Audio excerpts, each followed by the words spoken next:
Bonjour à tous, mon nom est Clément Gignac, économiste en chef pour IA Groupe Financier. Bienvenue à déjà notre sixième édition des rendez-vous d'automne IAGP. Cette semaine, on va parler de crédit corporatif, d'obligations corporatives. Il faut dire qu'avec des taux d'intérêt sur les obligations gouvernementales, si on prend des 10 ans qui sont à bas d'1%, les gens n'ont pas d'autre choix que de regarder davantage au niveau de d'autres alternatives. Et dans le secteur des obligations, évidemment, les obligations corporatives deviennent un choix privilégié. Et pour nous en parler aujourd'hui, qui de mieux que notre collègue expert en la matière, Jean-Pierre Danigno, qui va nous parler du comportement et aussi comment il voit ça en 2021. Jean-Pierre, c'est une personne d'expérience, hein? Il a au-delà de 20 ans d'expérience. Il est avec le groupe ICA avec nous depuis plus de 2 ans. Jean-Pierre gère pas loin de 3 milliards là, au niveau d'actifs pour les clients au niveau des obligations corporatives, mais ça n'inclut pas les 7 milliards additionnels qu'il gère pour les capitaux propres de IA, puisque comme compagnie d'assurance, on se doit d'investir, pour rencontrer nos obligations. Donc, Jean-Pierre, merci de t'être rendu disponible. Et tu le sais, tu étais notre invité également cet été. C'est une conversation, fait qu'à l'occasion, peut-être, je me permettrai d'interrompre. Et pour ceux qui nous regardent ou qui sont avec nous aujourd'hui, si vous avez des questions à poser à Jean-Pierre, vous avez le chatbot, donc la boîte de dialogue. Gênez-vous pas. Je vais tenter de faire mon mieux pour pouvoir les refiler à Jean-Pierre. Donc, sur ça, Jean-Pierre, à toi la parole. Merci beaucoup, Clément. Merci de m'avoir invité aujourd'hui encore une fois. Et surtout, merci à notre auditoire qui s'est joint à nous ce matin. Aujourd'hui, je vais vous faire part de nos perspectives dans le crédit corporatif, vous décrire les conditions de marché, vous présenter notre vue là, pour 2021. Donc, je vais enchaîner ensuite avec une vue plus spécifique pour le fonds d'obligation corporative IA.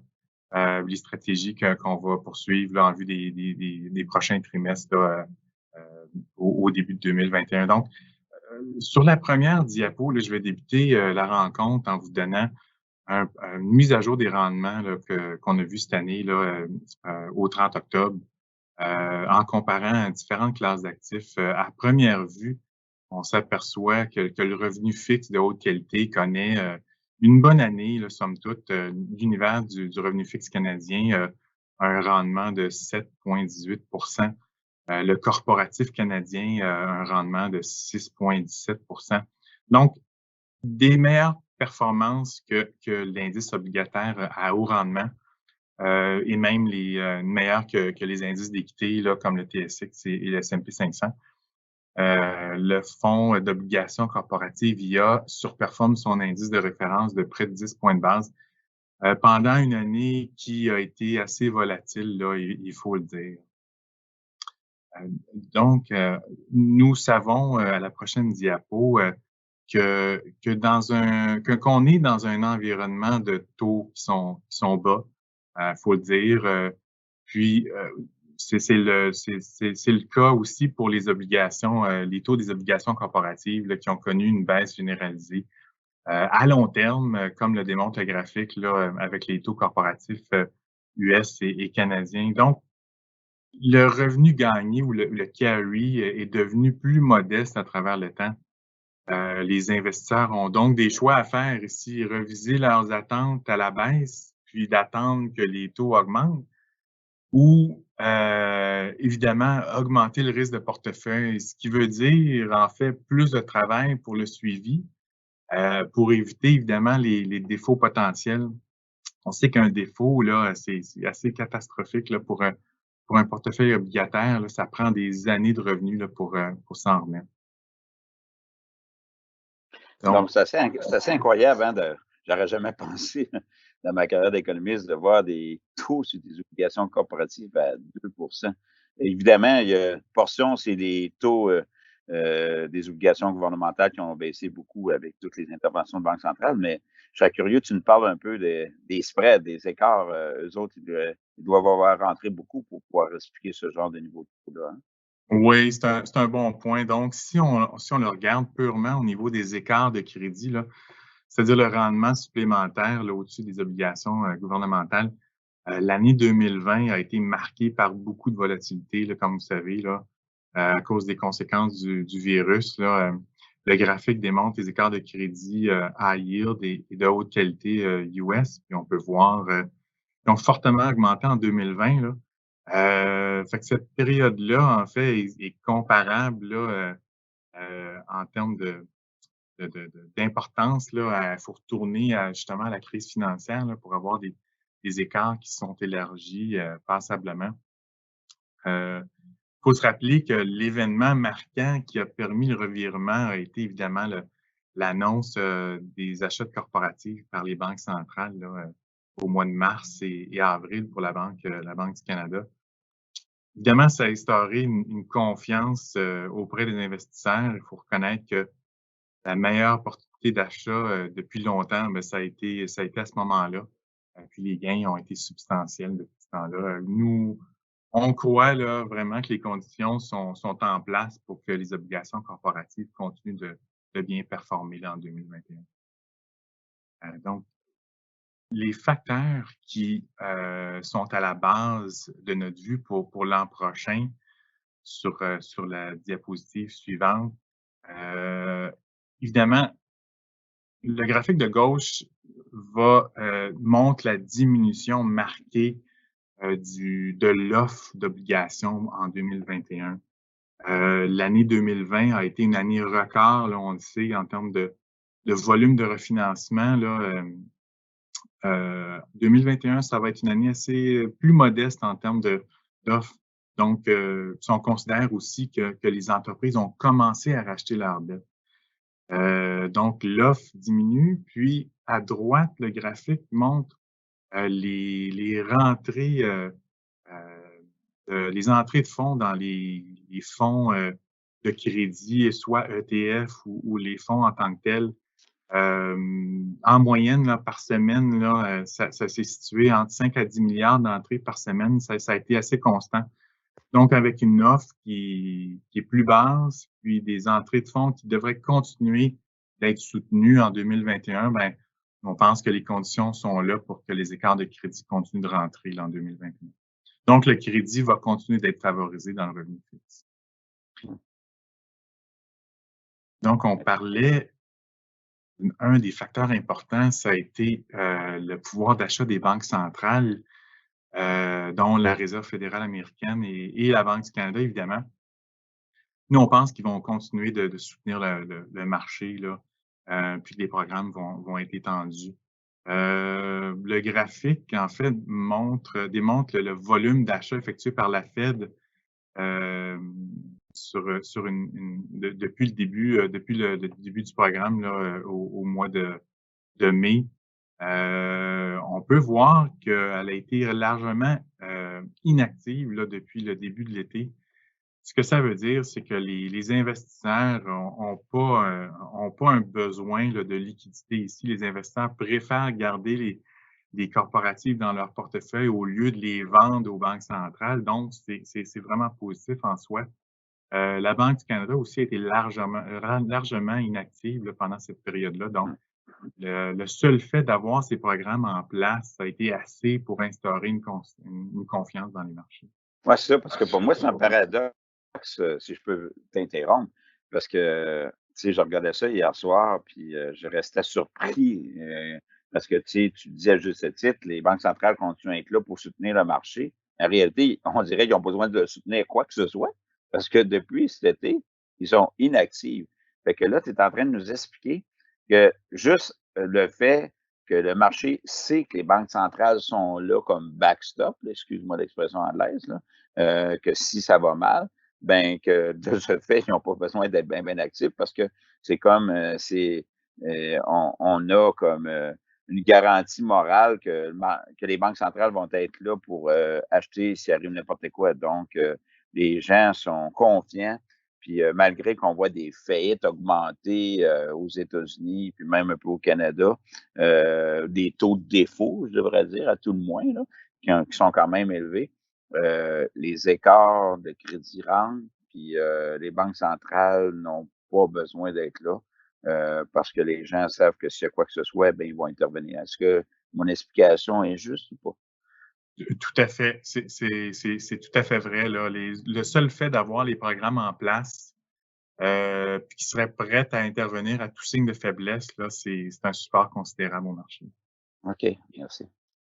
Donc, évidemment, si on pense que les écarts ont beaucoup rentré, mais qui ont du potentiel pour continuer, sur la page suivante, une des stratégies, évidemment, pour les investisseurs, dont quelque chose que nous, on va considérer, là, c'est d'être capable d'augmenter le rendement du portefeuille en rajoutant un peu plus de risque, mais sans augmenter le risque de défaut significativement. Donc, une stratégie, évidemment, là, c'est de vendre des titres de plus haute qualité pour aller acheter des titres de moins bonne qualité. Comme je vous dis, le risque de défaut est vraiment pas significatif. Donc, dans ce cas-ci, on peut, en théorie, aller chercher cinquantaine de points de base là, pour bonifier le rendement total d'un portefeuille. Donc, un exemple concret d'une transaction potentielle, ce serait de vendre une utilité réglementée, donc des distributeurs d'électricité, un exemple, pour acheter un télécom par exemple. Donc, aller bonifier le rendement et puis vraiment pas augmenter le taux de défaut là, de façon significative. Donc, évidemment, le risque d'une augmentation des taux obligataires est toujours possible avec les nouvelles positives qu'on a vues récemment au niveau d'un développement de certains, de plusieurs vaccins, en fait. La diapo suivante va montrer la sensibilité au taux d'intérêt pour chacune des classes d'actifs. Donc, si on parle d'obligations de haute qualité versus des obligations high yield ou de moins bonne qualité, il faut savoir que la sensibilité au taux d'intérêt est plus importante pour les titres de haute qualité par rapport aux titres de moins bonne qualité. Donc, ce qui pourrait faire en sorte que le high yield pourrait connaître une bonne performance en 2021 si les taux commencent à grimper là, sur un retour à la normale. Donc, la durée des obligations de haute qualité est de 8, tandis que celle du high yield est beaucoup moins élevée. Donc, le graphique de droite démontre que pour une unité de sensibilité au taux, le high yield procure un rendement beaucoup plus intéressant que les obligations de haute qualité.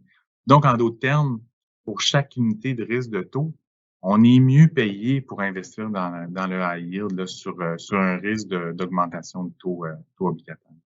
Ah, tu m'as bien expliqué parce que ça m'intriguait beaucoup hier soir quand je regardais ce graphique-là. J'ai hâte de voir comment il va nous l'expliquer. Mais dans le fond, c'est étant donné que les taux sont super bas, bien à ce moment-là, ça devient d'autant plus intéressant, si je comprends bien, d'être dans le high yield. Parce que là, il y a un jeu entre le risque de crédit, c'est vrai, mais là, la récession est derrière nous, puis on est dans cette période de récupération. Récession, entendons-nous, là. Nous autres, les économistes, là, je vais faire un peu de pédagogie pour les gens qui nous écoutent, Jean-Pierre, c'est que si on passe du 6e sous-sol au 3e sous-sol, la récession est finie, on n'est pas sorti encore de l'auberge. Donc, admettons de la période de contraction, on va dire ça comme ça, est terminée. On est dans la phase de récupération, mais tu sais, on ne voit pas d'autres récessions de W là, dans les 2 prochaines années. Fait que le risque de crédit est là, mais peut-être moins grand que le risque de durée. Fait que là, toi, tu nous dis, dans ce contexte-là, le high yield est particulièrement intéressant. Est-ce que j'ai bien saisi? Oui, tout à fait. C'est une bonne description, tout à fait. Là. Le risque de taux est évidemment là si on retourne à la normale. Mais ce qu'il faut savoir, c'est qu'on a toujours un travail de crédit à faire. Là. C'est pas d'acheter le high yield, juste pour acheter du high yield, là, les investisseurs doivent continuer de faire leur travail au niveau de la sélection des titres dans ce marché-là. Dans un marché qui va être en bonne posture pour faire face à des augmentations de taux éventuelles. OK. Donc, Donc, peut-être de nous parler de ton portefeuille de positionnement. Le temps avance, mais ça va bien, là, on a encore du temps. Mais tu nous parles de portefeuille, c'est quand même pas loin de 3 milliards pour nos clients là, au niveau des fonds distincts. Peut-être nous parler justement au niveau de positionnement. Je pense que c'est un graphique à ce sujet-là. Hein? Oui, merci. Donc, je vais présenter un peu le fonds d'obligations corporatives d'IA. Évidemment, on va continuer de rajouter de la valeur là, à travers des sources de valeur ajoutée traditionnelles qu'on favorise. Donc, l'analyse de crédit, évidemment, l'évaluation de valeur relative entre les émetteurs et les secteurs. Puis, évidemment, de bonifier le rendement avec des expositions hors indice qui vont améliorer la diversification du portefeuille. Évidemment, être actif dans la yield, continuer de regarder le marché US pour des opportunités qui sont propres à ce marché-là.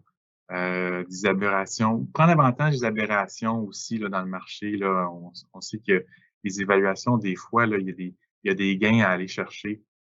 Évidemment, on a la possibilité de couvrir notre risque de crédit avec des contrats CDX. Là, en fait, c'est comme une assurance qu'on peut acheter là, pour nous protéger. Donc, dans un contexte qui va demeurer un peu fluide, là, c'est important de garder, selon nous, un niveau accru de liquidité. Donc, une surexposition à des secteurs comme les émetteurs, les titres financiers, les titres de haute qualité comme les titrisations. Notre travail pour 2021 va être de se diriger vers des secteurs qui vont bénéficier justement d'un retour potentiel à la normale, où on est présentement sous-pondéré, comme les infrastructures puis le secteur de l'énergie. Intéressant. Écoute, il y a certainement des anecdotes ou des cas particuliers. Je me souviens, là, je pense que c'était au mois de mars, je voyais des taux de rendement sur des entreprises comme jamais j'aurais pensé. J'avais vu, j'ai dit, écoute, ils ne passeront pas à travers avec ce genre de primes de risque-là qu'ils doivent payer aux investisseurs. As-tu des noms spécifiques ou des exemples à nous donner de gagnants, je dirais, là, qu'on a vu cette année au niveau des obligations corporatives? Oui, certainement. Donc, les grands gagnants au niveau du portefeuille d'IA en rendement absolu, là, ben, je vous les montre là, sur cette diapo. Je vous rappelle que le rendement du marché total a été un petit peu plus que 6 là.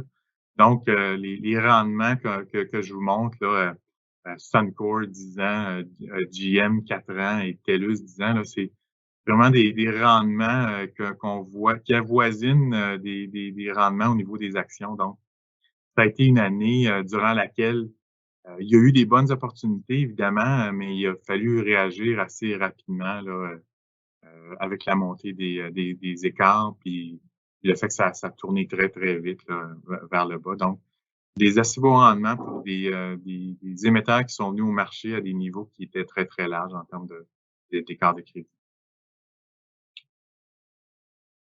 Donc, juste peut-être le temps avance, peut-être un petit wrap-up, là, comment tu vois l'année 2021, puis les tailwinds, les headwinds, donc les vents de dos, les vents de face, peut-être? ouais, OK, tu as un tableau là-dessus. Super, je te laisse donc, parler.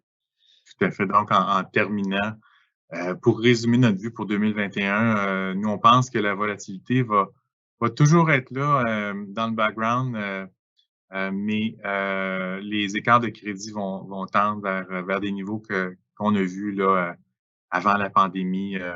Donc, les facteurs, je vous en ai parlé précédemment, les facteurs qui forment notre vue, c'est évidemment des investisseurs qui vont continuer de rechercher, faire de la recherche de rendement. Les banques centrales qui vont toujours être là. La diminution de l'offre des émissions de dette. Et puis, on l'espère, la venue d'un vaccin là, pour un retour à la normale.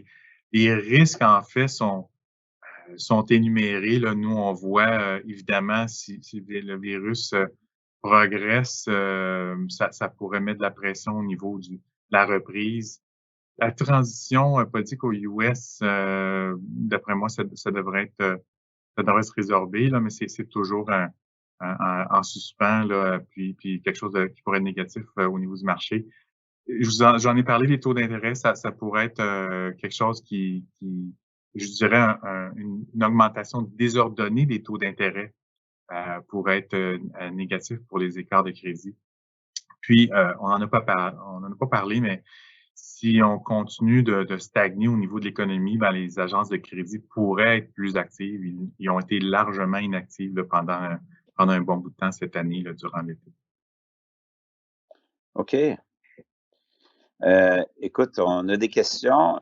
Moi, je vais commencer. J'en ai peut-être quelques-unes avant d'aller aux gens. Peut-être 2 questions.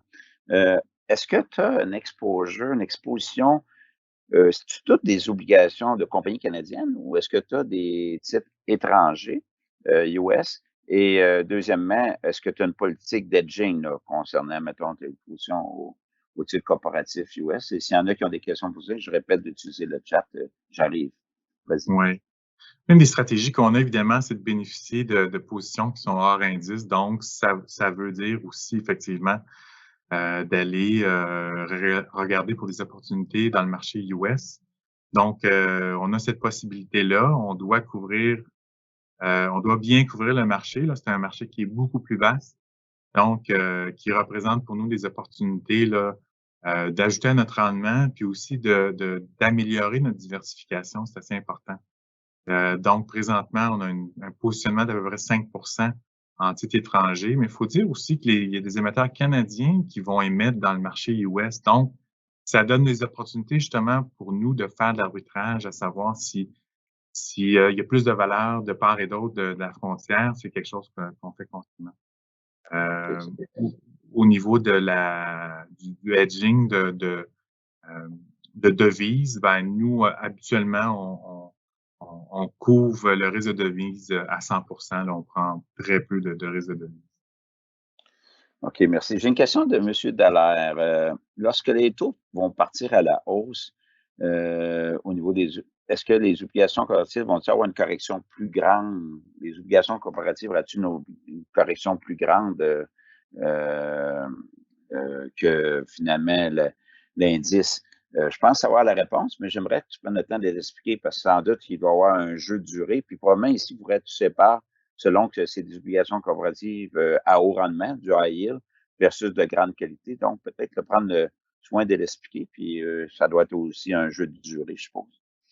Effectivement, c'est que la durée ou la sensibilité au taux d'intérêt pour les obligations corporatives versus les obligations gouvernementales est moins élevée. Donc, dans un environnement où les taux augmentent tranquillement, historiquement, les obligations corporatives performent mieux que les obligations gouvernementales. Donc, en fait, on couvre un peu notre risque en étant dans les obligations corporatives en partant. Là, je vous parle pas habituellement dans une augmentation désordonnée, là, vraiment très, très importante des taux. Ça pourrait mettre à risque le ton, justement, dans les corporatives, c'est-à-dire que les compagnies vont devoir se financer à des taux plus élevés. Mais habituellement, ça se résorbe, ce risque-là, là, quand on revient à la normale. Mais dans un environnement où les taux montent tranquillement, les corporatives font mieux. Évidemment, quand on compare dans le crédit entre les titres de haute qualité versus les titres high yield ou de moins bonne qualité, il faut savoir que le high yield a une durée moins élevée que le haute qualité, là. Donc, il performe généralement mieux dans un environnement de taux d'intérêt qui monte. J'espère que ça répond à la question. Oui, ça répond à la question. Je sais que c'est toujours embêtant comme question. On a une, c'est les rendements qu'on doit anticiper sur les obligations corporatives. Évidemment, on ne peut rien garantir. On est vraiment avec des hypothèses, mais sans doute, tu fais l'hypothèse que les banques centrales vont demeurer assez présentes avec l'assouplissement quantitatif. Donc, je suis curieux de savoir, on doit te demander souvent là, dans le best guess, là, au niveau des rendements qu'on pourrait anticiper en 2021 au niveau des obligations corporatives? Est-ce qu'on peut espérer des rendements positifs, premièrement? Et deuxièmement, c'est-tu single digit? Comment tu verrais ça, juste? Ouais, c'est un peu difficile de faire ces prédictions-là. C'est un peu touchy, je dirais, là, mais faut savoir que cette année, avec le mouvement des taux, le mouvement des écarts aussi, on est revenu pas tout à fait au même niveau des écarts. On a quand même eu un rendement positif moins bon que l'année passée, mais quand même, les obligations corporatives ont un rendement de plus que 6 L'univers au complet, c'est de 7 Donc, si on assume que les taux restent stables, mais que les écarts de crédit continuent de rétrécir, donc ça devrait en sorte. Puis avec le revenu supplémentaire qu'on fait en étant dans des obligations corporatives, on devrait s'attendre à, en principe, des rendements positifs, mais je dirais single digit, là, OK. serait mon yes. Une question ici que je trouve intéressante, comme les autres d'ailleurs, mais on voit de la rotation sectorielle depuis une couple de semaines du côté des actions. Écoute, il y a une journée, j'en revenais pas, je pense que le 10 jours, là, quand on a eu l'annonce de Pfizer, les titres bancaires, cette journée-là, ce lundi-là, ont monté de 15 des titres comme Zoom ont baissé de 15 Le lendemain, ça s'est poursuivi. Est-ce que la rotation sectorielle un peu violente là, qu'on voit, là, qui est du, du grow vers le value, puis là, c'est un peu le souk à la corde, le vaccin qui s'en vient, mais le nombre de cas qui augmente, on va-tu aller dans le confinement ou pas? Est-ce que tu vois ça aussi du côté corporatif? Ça doit être moins violent, évidemment. Est-ce que tu vois dans les obligations corporatives que tout à coup, là, les gens, y en veulent des obligations des compagnies de croisière ou des compagnies aériennes, je sais pas, là. Évidemment, les compagnies de technologie, ils ont tellement de cash que les autres, tu vas me dire, j'en empruntent pas souvent. Mais je sais pas, là, quoi qu'Apple font des émissions aussi. Peux-tu me parler un petit peu de ça? Au niveau des secteurs, tu vois-tu que ça des choses inhabituelles depuis 2, 3 semaines qui bougent pas mal ou c'est plus tranquille? Ouais, on voit pas le même genre de rotation qu'on voit dans les équités, mais ce qu'on voit, c'est définitivement des investisseurs qui ont plus de confort à aller vers des secteurs qui ont souffert justement pendant le confinement, là.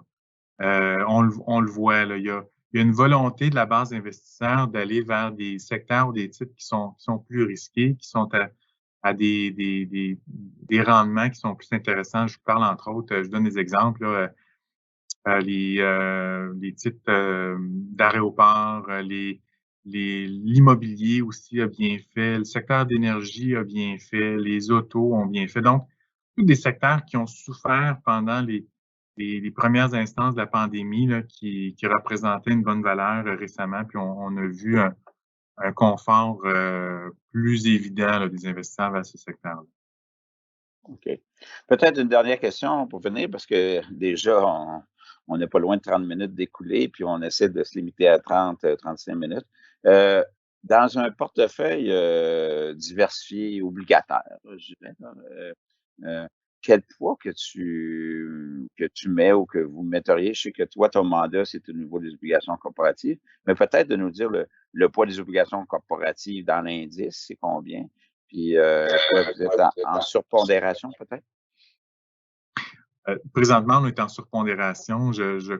L'indice obligataire universel a un poids de près de 30 ou juste en bas de 30 faut dire que la majorité des investisseurs ont une surpondération en corporative. La différence entre, je dirais, les gestionnaires, c'est la structure de la composante en corporative qui ont soit, est-ce que c'est de haute qualité, est-ce que c'est de plus basse qualité, est-ce qu'ils mettent du high yield, où sont où sur la courbe, est-ce qu'ils se concentrent avec une grosse surpondération dans la partie courte de la courbe, est-ce qu'ils sont plus dans la partie longue? Donc, on a toutes nos différences en termes de, de, de, de, de valeurs perçues là, pour le corps, mais une majeure partie des gestionnaires sont surpondérés en corporatif, justement à cause des taux qui sont très, très bas. Écoute, ça fait déjà le tour beaucoup, puis on essaie de respecter un peu nos engagements. Merci beaucoup, Jean-Pierre, de t'être rendu disponible. C'était très, très, très intéressant et Merci de m'avoir invité. au plaisir. Et la semaine prochaine, on va avoir comme invité spécial Donny Moss, qui est gestionnaire au niveau des actions avec mandat dividende. Donc, quand on voit ce qui se passe avec des taux d'intérêt aussi bas, Jean-Pierre a raison du côté des obligations, que les gens sont attirés par les obligations corporatives pour avoir du search for yield, du rendement. Mais du côté, je pense que des actions avec américaines, canadiennes, mandat dividende, je pense qu'avec qu'est-ce qui se passe, l'annonce du vaccin, il va une tendance à aller un peu plus vers le value.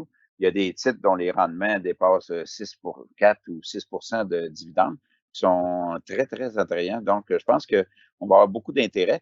Prenez note cependant que ça va être à 11 heures, puisque Donny Moss est anglophone. Donc, ça va être un seul webinaire en anglais. Et sera disponible les graphiques en français et en anglais, évidemment. Donc, qui va être enregistré. Mais le rendez-vous, donc, en direct mercredi prochain avec Donny Moss à 11 heures. Donc, sur ça, je vous remercie de vous être joint à ce webinaire cette semaine et je vous souhaite justement une bonne semaine. Merci. À bientôt.